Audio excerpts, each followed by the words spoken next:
this is Bill Kenower for Author Magazine, and this month I had the pleasure of speaking with author and Immersion journalist Lee Gutkind. I talked to Lee about his unusual path to writing and being a college professor, about the 10 years he spent writing his lovely memoir, My Last 8,000 Days, and about the unique pleasure of crafting something on the page so that a perfect stranger could feel as if, almost as if, they've lived what you've lived and seen what you've seen. Enjoy. All right, Lee. Well, thanks for coming on today. This is a lot of fun. Bill, it's so nice to be here and to meet you in person. And I'm looking forward to just chatting for however long you want to chat in any direction you want to go. Well, let's start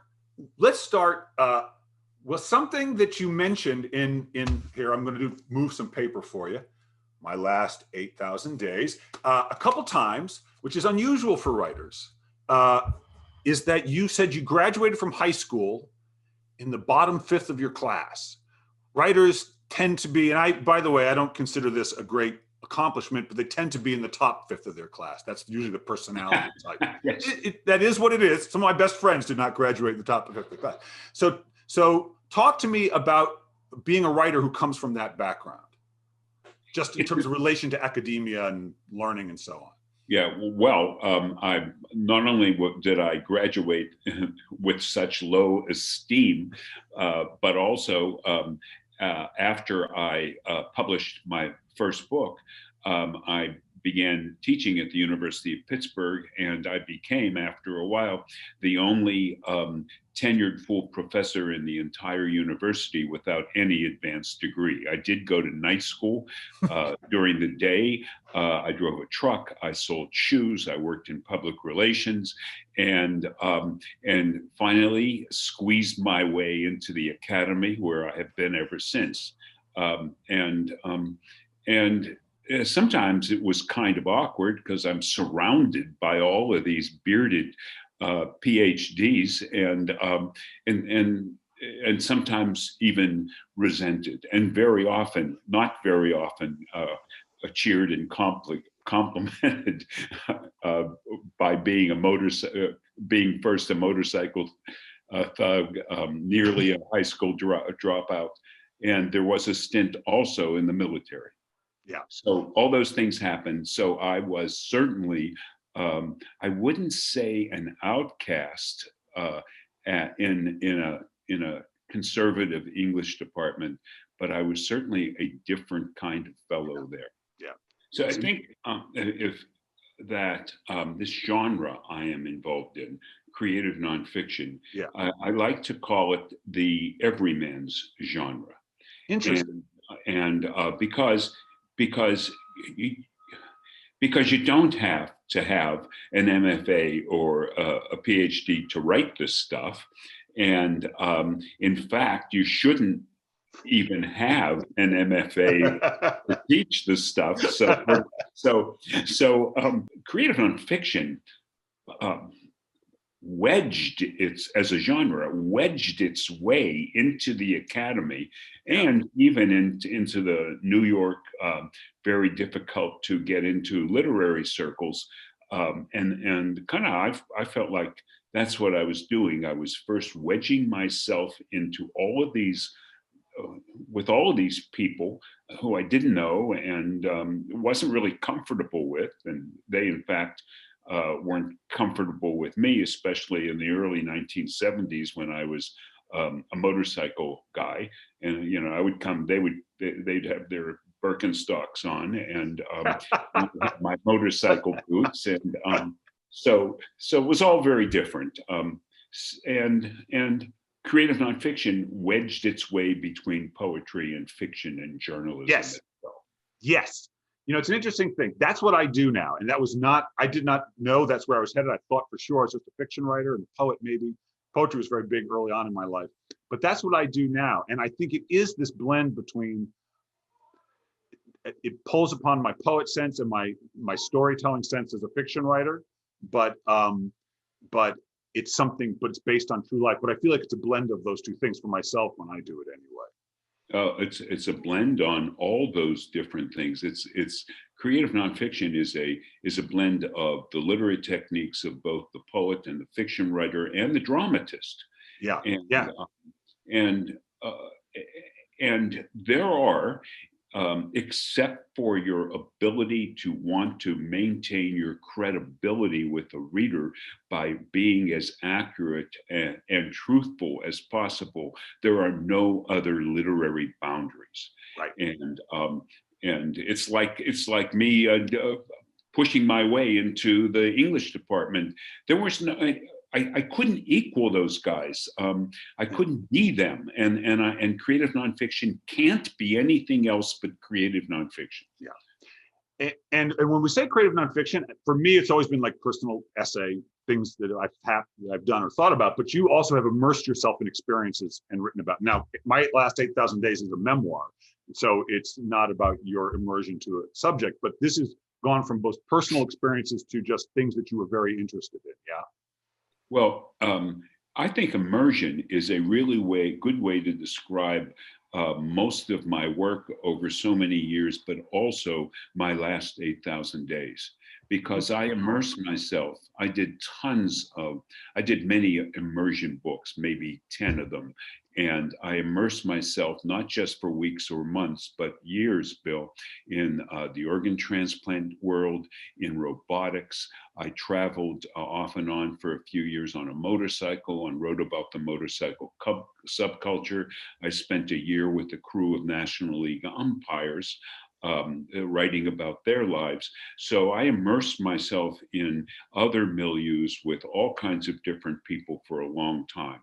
And then I decided, for very personal reasons, which I outline in the book, the death of my two best friends, the death of my mom, my real best friends, breaking up in a relationship, losing what I thought was going to be the absolute literary triumph of my lifetime.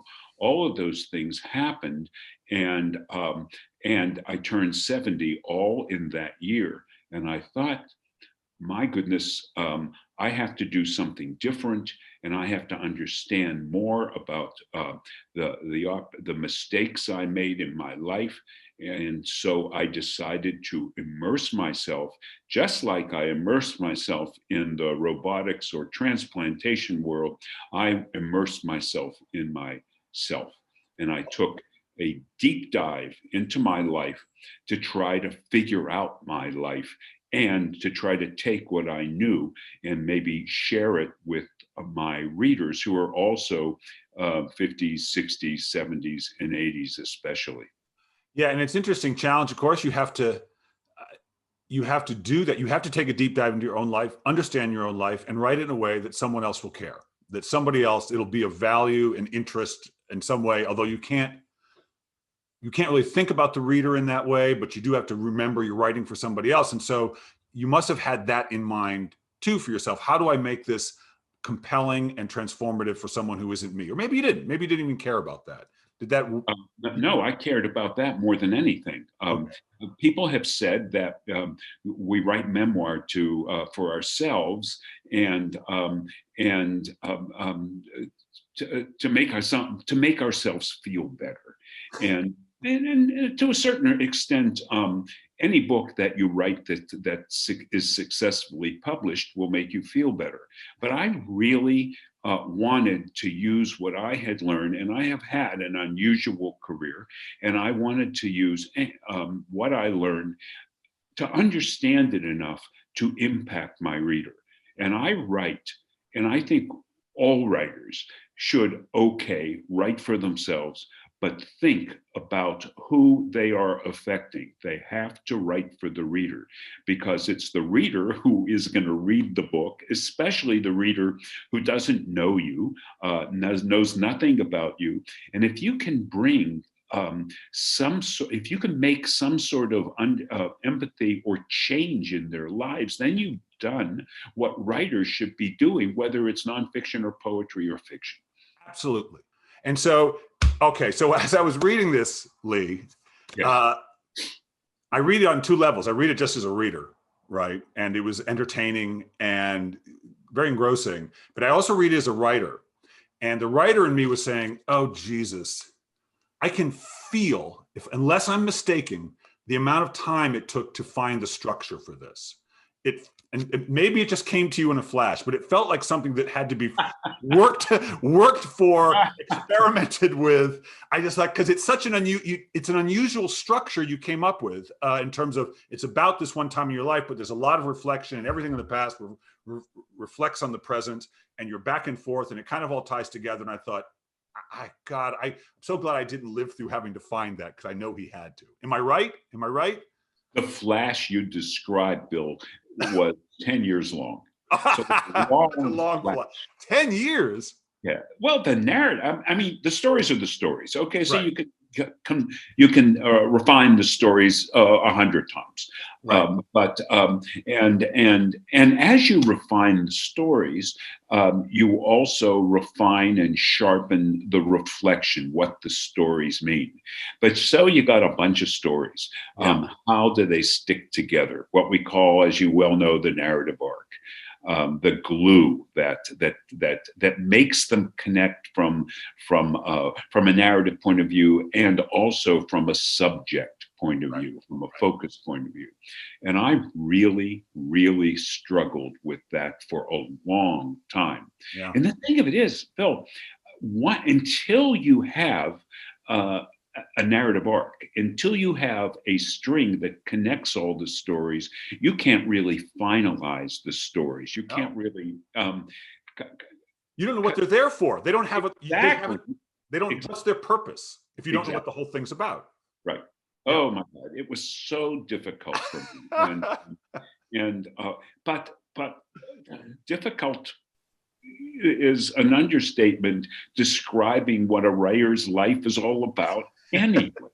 So you know, so you do it. So sometimes it takes a year, and sometimes it takes 10 years. And it took Joseph Heller to write Catch-22, 12 years. And that's just that's the writer's life. You want to talk about the writer's life? Let's talk about boredom and agony and distress and insecurity. You want to talk about the writer's life, no matter how old we are. See, this was a lot of fun to read, but it was depressing on only this level. Only this level. Yeah. I kept thinking, does it never end? Must it never end?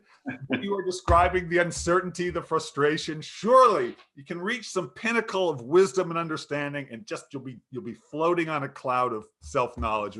I know it's a silly thing to hope for. It ends for a couple of minutes. Well, yeah. Yeah, it ends for me for a couple of minutes. Yeah. I mean, that's it. People, as you well know, so many people think, oh, you're a writer. You sit down, you write something, maybe you rewrite it 2 or 3 times, and then you send it in, you get the big check. So, easy. Yes.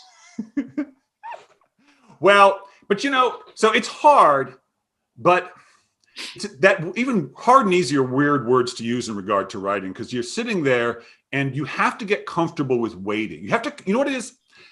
I feel like I have to get comfortable with not knowing. Get comfortable with not knowing, but knowing that I'm interested in finding out, learning to know. That there's just such not knowing. Where is it going? Why am I going to do this? What's the next word? What's the next sentence? I have to get comfortable with that on some level. And so as I've grown, that's what I've grown more and more and more comfortable with, the not knowing, but knowing there's something I want to learn. Does that make sense? It makes perfect sense. And in fact, the not know, yes, you have to be comfortable with not knowing. It's like my students say, I just wrote the first chapter of my book. Well, how in the heck do you know it's your first chapter? Yeah, you don't even the book. It's just ridiculous to say that. But I want to say that the not knowing also is the really exciting part of writing. Yes. The discovery. You sit down, you write a paragraph, 2 paragraphs, you start to write a scene, and then suddenly something gels in your head and you go off on a tangent that you never even thought of before. That's right. And you may have to follow that tangent for 2 weeks, writing 5 hours every day to figure out where it's going to go. And sometimes you realize it's going nowhere, and then you've wasted 2 weeks in some ways. But sometimes it leads you to such incredible revelations. So that's the stuff you don't know, and that's the best stuff in writing. The stuff I wrote in my last 8,000 days, I was really stunned sometimes when I remembered things, and because I gave myself permission to not know and just roam a little bit. Yeah. I used to write fiction, and of course you have to discover. And I tell my fiction writing friends, now that I write narrative nonfiction, especially about things that happen to me, there is just as much discovery in writing about your own life, which is hard for people to believe sometimes because, well, it's your life. You did it. How can you, you remember what happened to you? But it's not the case. Not only do you remember stuff, but you discover why you actually want to tell that story. Because you don't often know why you want to tell it until you discover it, right? Right. Totally. Yeah. It's an incredible, especially in memoir, it is an incredible exploration of your own life. Yeah. And not, I should say, of the lives of others. Some memoirs are blame memoirs. He did this to me. She was unfair to me. All that stuff. A memoir is you. There may be other people. There are, of course, other people, but you need your task is to dig into you and figure out what your motivations and ideas and mistakes and challenges and triumphs were. That's right. And you could have written a blame memo. You could have done it. You had a character in your life that could have been that person that you could have said, blah, blah, blah, blah. But you didn't make it about that. But you had the option. I mean, yes. Maybe some early drafts had some of that in there. Some early drafts had all kinds of stuff that of antagonism and anger. Yeah. One big challenge in this book was for me to root out in the first few drafts the anger that I had for the things that had happened. And the blame of other people, and slowly but surely, as I wrote, and this is it. That's the other thing that gets you to 10 years, draft after draft after draft. And until it begins to ring true and make sense. Yeah, because the interesting thing about memoir is, which is different than just telling a friend a story, is you could complain to your friends about your father, say, and I won't go into it, but he was a tricky guy, to say the least. He did some stuff that no one would recommend a father do. And you could get all kinds of sympathy from them. And they'd say, you deserve to be angry. You shouldn't have to give that up. He was a son of a bitch, blah, blah, blah, blah, blah. And great many people would say, just be angry. It's okay. But that does not work in memoir. It just doesn't work. I wrote a whole piece for Writer's Digest. You can't have a villain in a memoir. It just doesn't work. You have to be the villain ultimately. Your own sense, right? And it's not that easy because life does not, it's different than how we talk to people in life most often, what we're doing when we talk about memoir. Would you agree? Say that again? Well, so in other words, the way we talk about our life to just say people in the world, as we meet. I see, yes. The way we talk about life in memoir is it's more spiritual, and you really can't blame anybody. And we do blame, it's a very common knee jerk to start blaming and accusing and so on. And people will be fine. Right. How many conversations have we had that started out, guess what he did to me today? Yes, exactly. That's not memoir. That's not memoir. That's complaining. Exactly.